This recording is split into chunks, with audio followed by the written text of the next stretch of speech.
Hey guys, one thing you would have noticed is that we've started doing exercises.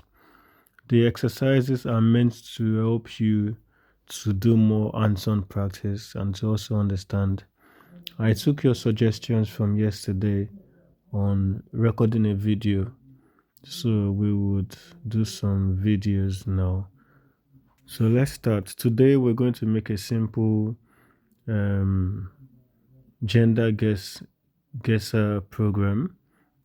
So what I will need you is after you've watched the video, attempt the same thing on your computer. And then if you have questions, feel free to ask me. So what we do first of all is we create a variable called name. We've learned that a variable is just a container to store a data type. And in this case, we're going to ask the user to enter something in the terminal. So this is a prompt. We're saying enter your name. So we're asking the user to enter their name, and I'm putting a colon and an extra space so that we format it properly. The extra space is to have so that we can differentiate the enter your name from the text our user is going to type in.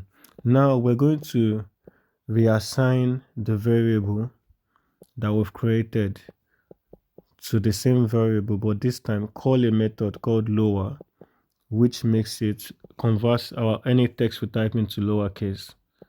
So now after that, we now create another variable to store the string data type. And in this string data type, we're saving the content as male. So by default, our gender will be male. Now we're going to use a conditional. If name, which is whatever the user types in, then square bracket is used for assessing items by index. So in this case, we're going to use -1, which is the last item in the last item in the string. We're saying that if the last item is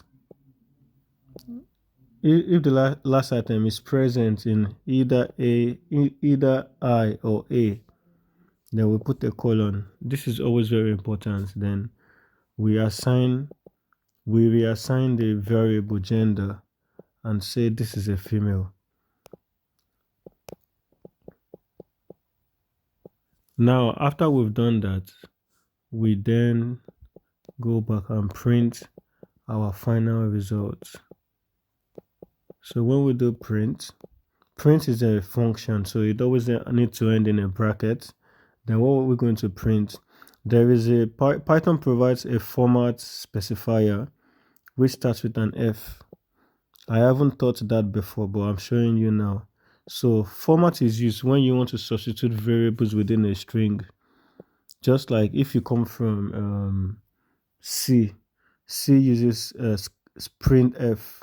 So F is the format specifier. Then within the format specifier, we need the curly braces. This is like the substitution variable function. So what we're basically saying is we're substituting name. So anywhere you see name, replace name with whatever the variable, whatever item is in the name variable. So we say let's say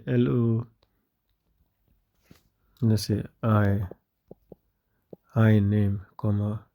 So let's assume you typed in John. It will say I John. Then you say you A.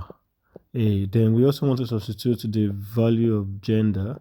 So use the curly braces gender, gender. So now let's run the code. If we run the code, it says enter your name. Let me say Jack. Oh wait, what happened? Okay, let's because I rerun it. So Jack, enter. It says hi Jack, you're a male. Let's rerun it again. Enter your name. Let's say Gloria. And then press enter. Hi Gloria, you're a female. So that's it for today.